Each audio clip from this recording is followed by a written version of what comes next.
Most on this list are going to be closer to gory anime, but there's still dark, good gothic stories and within the horror genre. So we're starting off the list with Another. It's really no surprise why this anime is so popular. First of all, its artwork is beautiful. I mean really, pure eye candy.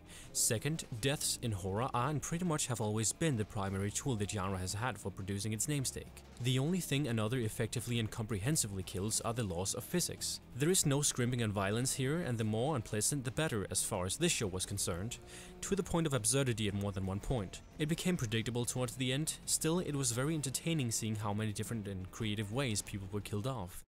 Alright, so next up at number 9 is Tokyo Ghoul, and it is a fairly entertaining series revolving around a man, he's actually 18, called Kaneki-kun. He's originally human but turns ghoul after having a date with another ghoul. Of course, he didn't know she was ghoul at the time. The show deals with two societies, the human society and the ghoul society, whereas the human society, in contrast to the ghouls, are portrayed as more evil because they want the ghouls dead, even though the ghouls are the ones eating the humans.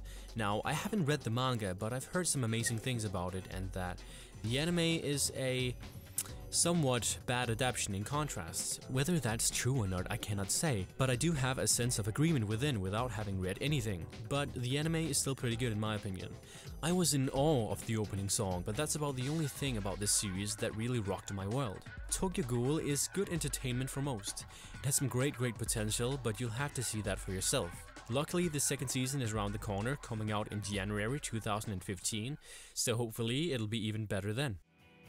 While Gantz, directed by Ichiro Itano, whose other directional works include Violence Jack, can generally be looked at as a show about how society has had a progressive desensitization to violence and public responsibility, it can also be viewed as a somewhat exaggerated look at society's disdain for immediate action in circumstances that require it. I can imagine that a few eyebrows are being raised as I move towards the sentiment that Gantz is entertaining in an amusing sense. Well, it is.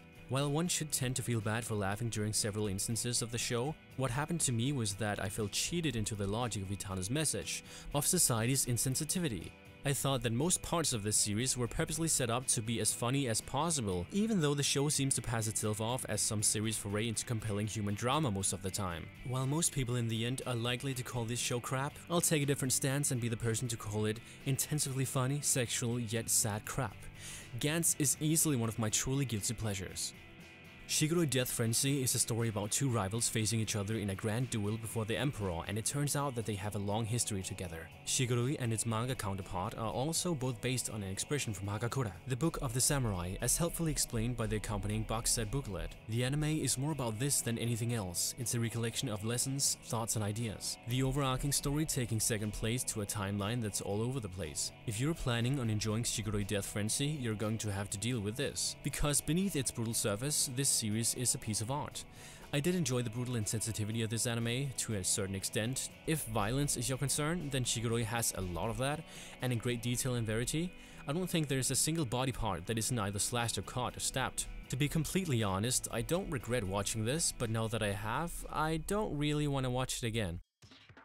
Yukiteru is a passive middle schooler who has very few friends and passes the time by keeping a diary of the events that happen around him on his cell phone. He does, however, have an imaginary friend, Deus Ex Machina, the god of time and space, who bestows upon him the ability to see into the future.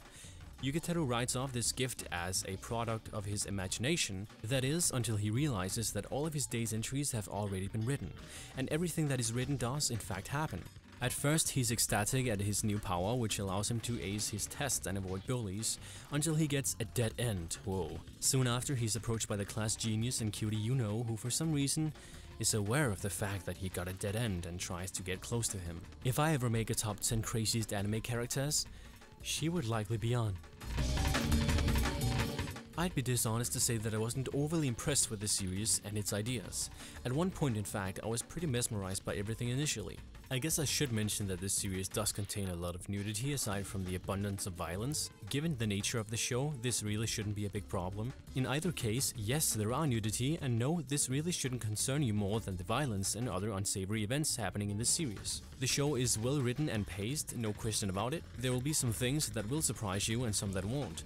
Granted, this show will also take any remnants of innocence left in you and flay to shreds, but there are some genuinely sweet moments to be had in between the extremes.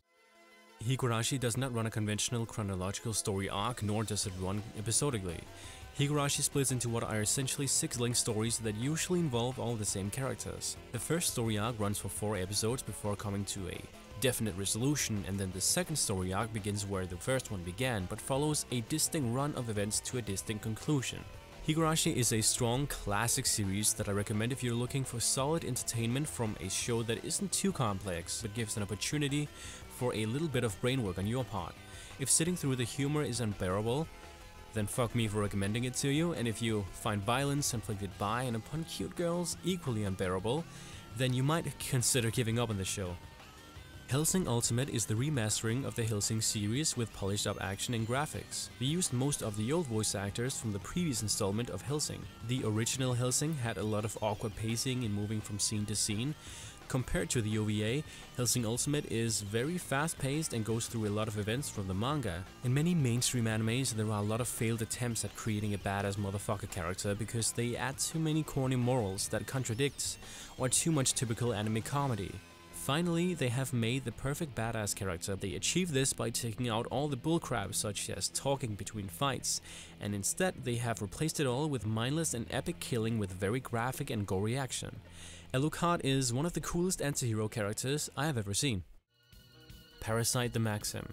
This is a science fiction horror anime where worm-like alien parasites invade Earth, taking over the brains of humans by entering through their ears and noses.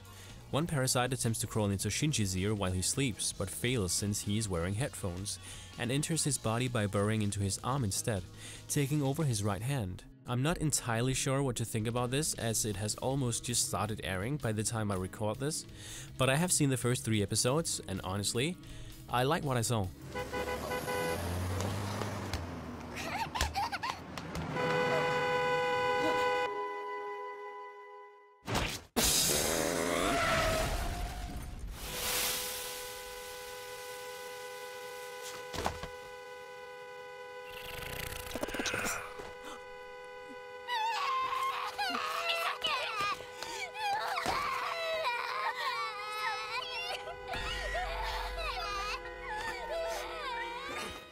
Well, Mononoke is a collection of Japanese horror stories told through episodic tales, dealing with the exorcisms of different Mononoke that one very unique medicine seller encounters on his journeys.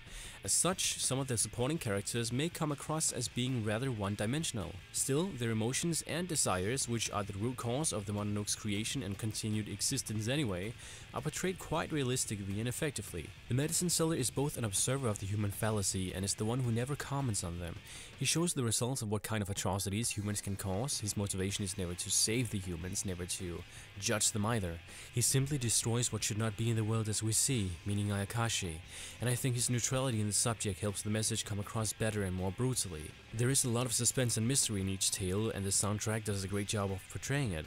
This is less gory than the other animes I've shown you, but much more along the lines of actually being scary.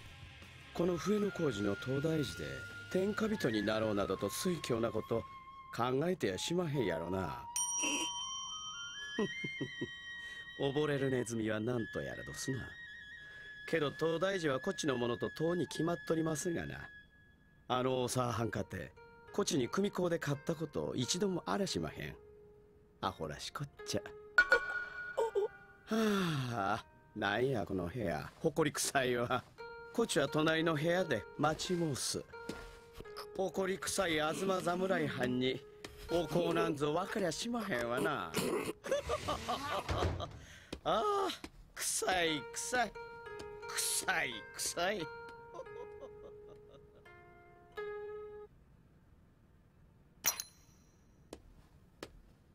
あ？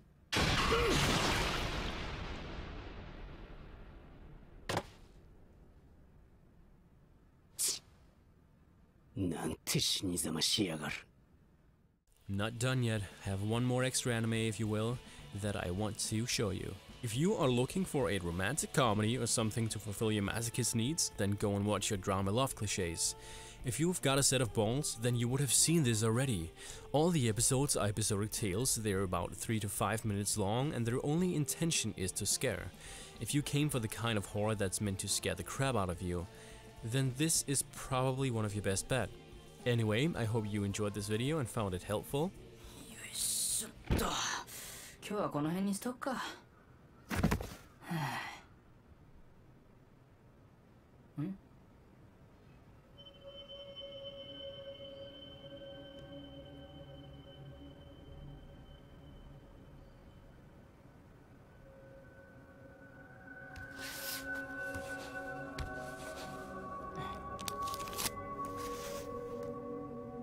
お札、気持ち悪いな。こっちを見てるんじゃないよな。大丈夫かこの家。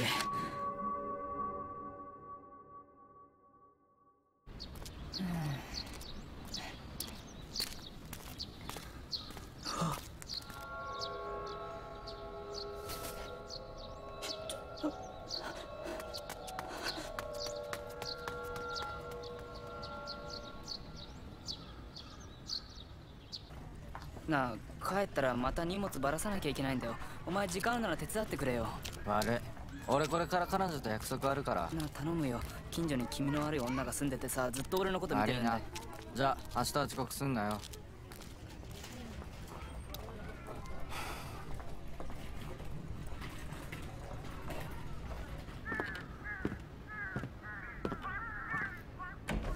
あれ、鍵閉め忘れたか。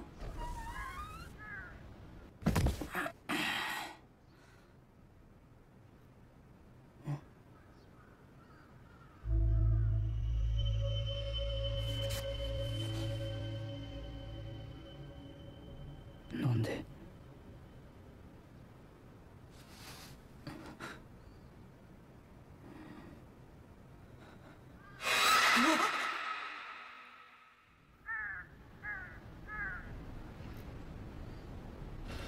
部屋に上がり込んだんですって。怖いわね。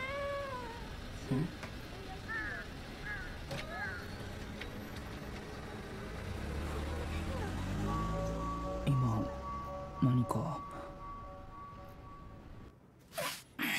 あの女人ん家に土足で上がって何やってたんだ。くそ。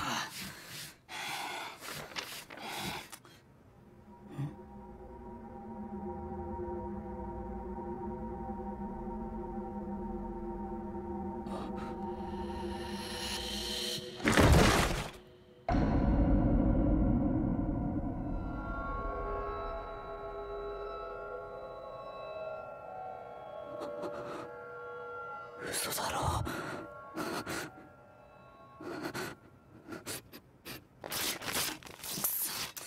俺に何の恨みがあってこんなことを。ごめん。